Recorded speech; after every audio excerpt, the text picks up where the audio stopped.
फूलल फूलल फूलावा ना फूट जाइतो गबना करबो नहीं तो फूलल फूलल फूलावा ना फूट जाइतो राजा जोगल जबनिया नहीं हरा में लुट जाइतो राजा जोगल जबनिया नहीं हरा में लुट जाइतो कि गबना करबो नहीं तो फूलल फूलल फूलावा ना फूट जाइतो गबना करबो नहीं तो फूलल फूलल फूलावा ना फूट जाइतो ए राजा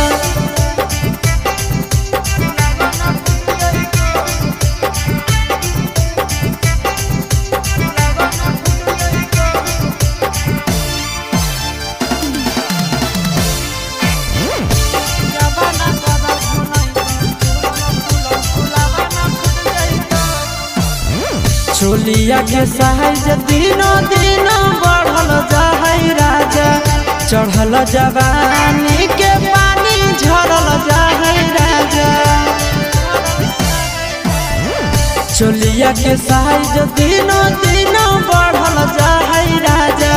चढ़ल जवानी के पानी झरल जाहै राजा कि तोहरा ओखरी में धान केहू दोसर कुट जाइतो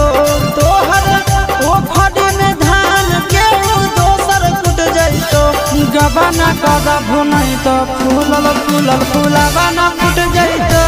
गबना करबो नहीं तो फूलल फूलल फूलावा ना फूट जाइतो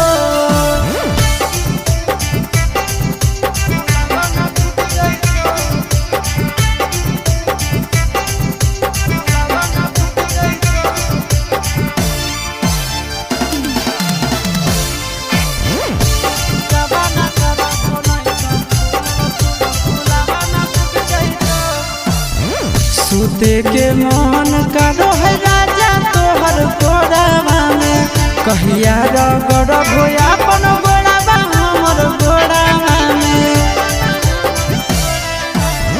सूते के मन राजा करो है तोहर गोड़ावा में कहिया रगड़बो अपन गोड़ावा हमर गोड़ावा में महाजा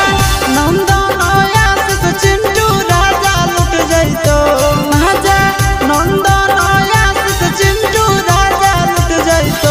गबना करबो नहीं तो फूलल फूलल फूलावा ना